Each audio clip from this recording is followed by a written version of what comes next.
Hello everyone, Jolene here from Bookworm Adventure Girl. Welcome back. I hope that you are all doing well. This is where I talk about the books that I'm reading. I like to read diverse books and I highlight a lot of Canadian literature.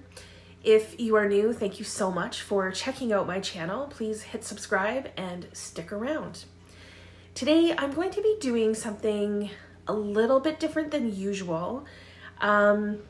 But I think it'll be fun. I'm in the midst of preparing for a reading project that I want to do. I want to read all of John Irving's books in publication order, which I probably won't do this until next year. But as I was preparing, I was reminded of a post that I saw in March. So on my birthday, John Irving posted this on Facebook and Instagram, that he was going to be in Montreal for a meet and greet on March 15th. In preparation for his visit, the bookstore that he was going to is called Librairie Raffin. They displayed books that John Irving would want as part of his ideal library.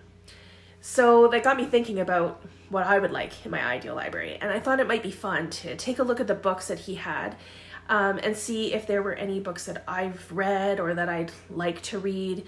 And I thought that I would share all of that with you, and then you can see if there are any that you would, include in your own ideal library. So as part of the post, John Irving included a couple of photos from the bookstore with this display. So I used those photos to come up with the list. And I will share those. And two of John Irving's books were on display. So The Last Chairlift is there, which I believe is the book that he was probably promoting, because that's his last publication, although he has a book coming out this year. The other book by him was The World According to Garp, which I haven't read yet, but I have seen the movie. So I'm looking forward to reading both of those when I do the reading project that I'm planning. So John Irving has lived in Canada for a very long time, and in 2019 he became a Canadian citizen. So it was so nice to see a few Canadian books on his list, and I thought I would start there. Three of them are from Margaret Atwood, and he includes Alias Grace, which is my favorite Margaret Atwood novel. So I guess I agree with him there, and I would probably include it as well. He also includes The Edible Woman, and this is Margaret Atwood's debut novel. And then he also includes The Heart Goes Last, which is a novel that was published in 2015. This wasn't my favorite of Margaret Atwood's books. It hasn't really stayed with me in any significant way. So probably not one that I would include in my must-haves. Of course, I have all of Margaret Atwood's books because I have the project that I did reading all of her books, but you probably couldn't go wrong in that way. So I just thought that those were three very interesting and very different books from her. The other Canadian book in John Irving's ideal library is a book that I haven't read yet, but it is on my shelves, and it's Warlight by Michael Ondaatje. Now, I've only read The English Patient by him, which was a tough read. Warlight is about a brother and sister who find themselves abandoned by their parents. This is during World War II. And they are now being cared for by a man named the Moth, who they think might be a criminal. So I have several of Michael Ondaatje's books on my shelf, so one day I will have to get to Warlight, but eventually to all of them. Okay, so the rest of the list is mostly, if not all really, classics. Some of them are authors that I've read, some I have on my shelves waiting to be read, and a few that are new to me authors. Some of them I've never even heard of. Some of the authors that I've read, let's go there. We'll start with what I'm going to call the ultimate and most classic, I guess, William Shakespeare. So John Irving includes 3 Shakespeares. One of them I've read, Hamlet. The other two are Measure for Measure, which I don't really know anything about that, and Twelfth Night. So I'm not a huge fan of Shakespeare. I've read them in school. I've seen the film adaptations. I've gone to a couple of plays. But that's about it. So, okay, the next classic is Middlemarch by George Eliot. This is not a book that I would include as essential in my library, but I appreciate it as a classic for sure. And I think I've appreciated it more as I think back on reading it. Next is a classic that I would like to do a reread of, since I haven't read this since high school, and it's The Scarlet Letter by Nathaniel Hawthorne. I realize that this, scandalous novel would have had probably a huge impact when it was first published. If I remember, and I'm pretty sure because I have a copy of it, it's a quick read, it's not a big book. Would I include it in my ideal library? If I was doing an ideal library of classics, then yes, I probably would. Okay, next in John Irving's ideal library is Leo Tolstoy.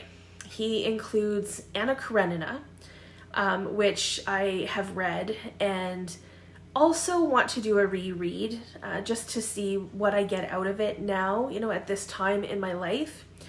However, it is a huge commitment. So we will see, when I get around to that. And then he includes War and Peace, which is still on my TBR.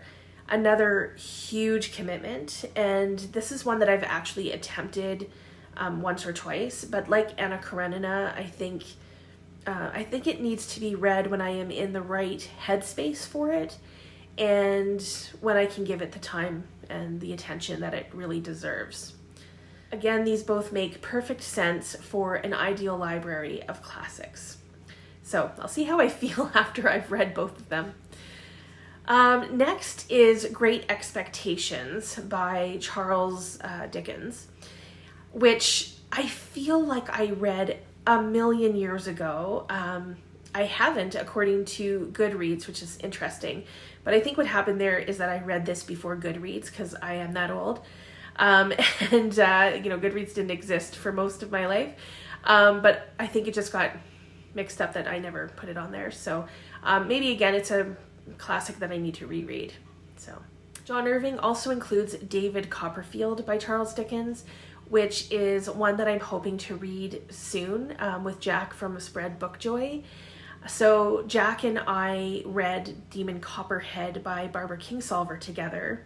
And then after doing that, we wanted to check out David Copperfield so that we can compare. And when I do that, I'll be able to check this off the list.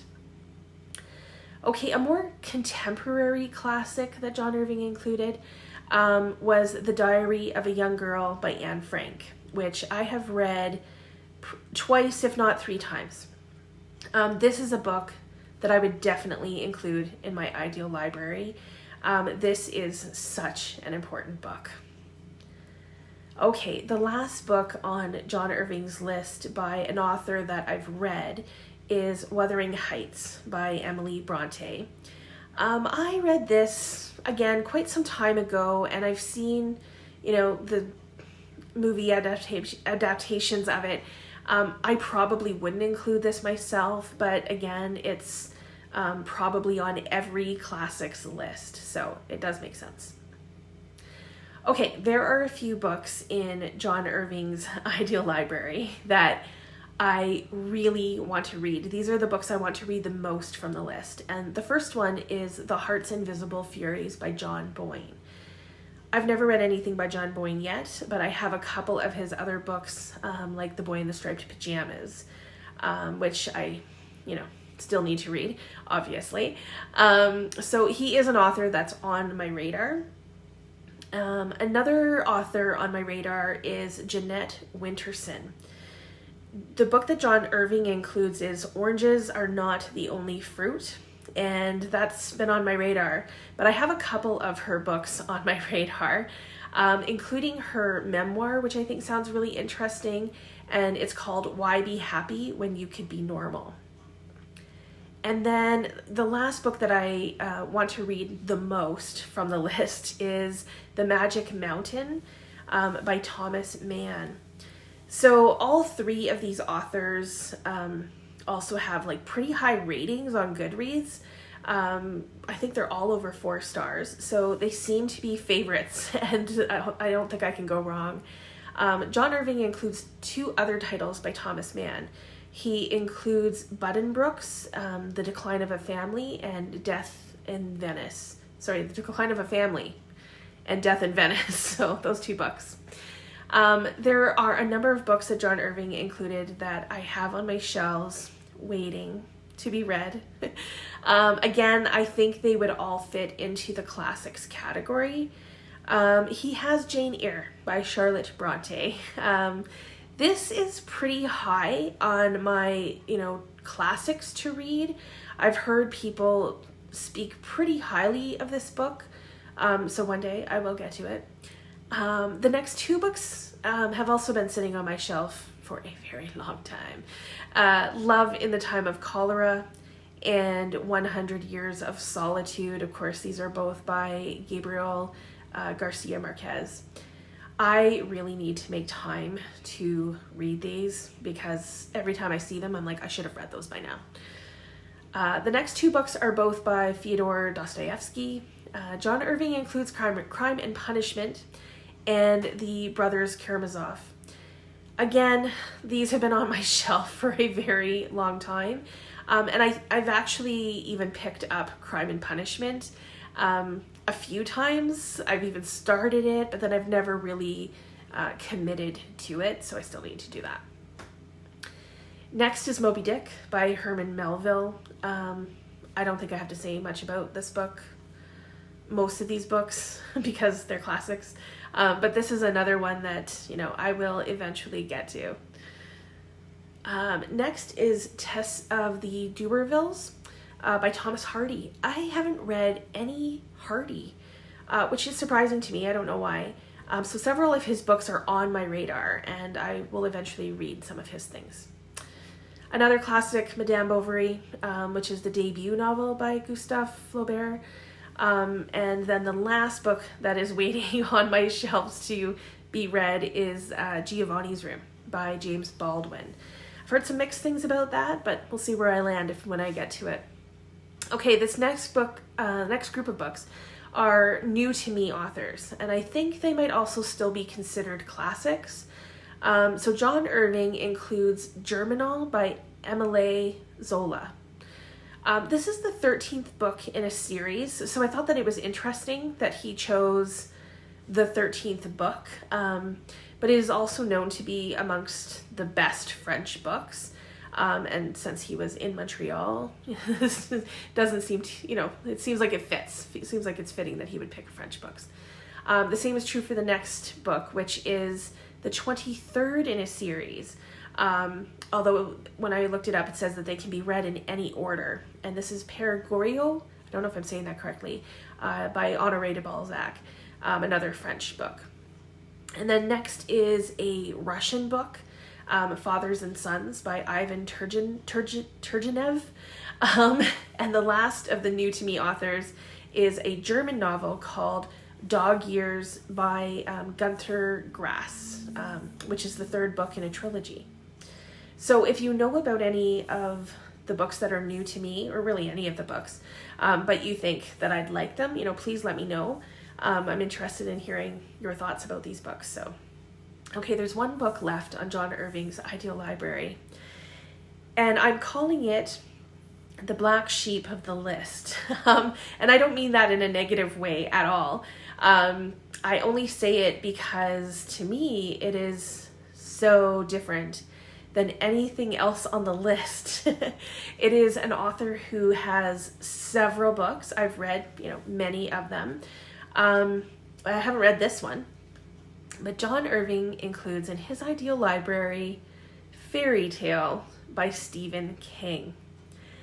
And I thought that was really an interesting choice. And I want to ask John Irving, why? Out of all Stephen King's books, why this particular one? So those are, I think I counted 36 books that John Irving would include in his ideal library. It might be including his too, but of course, I think he would be okay with that. What do you think? Do you have some the same?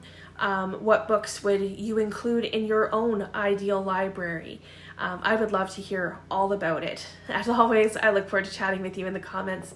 Thank you so much for watching. I hope you enjoy the rest of your day, and don't forget to make every day an adventure.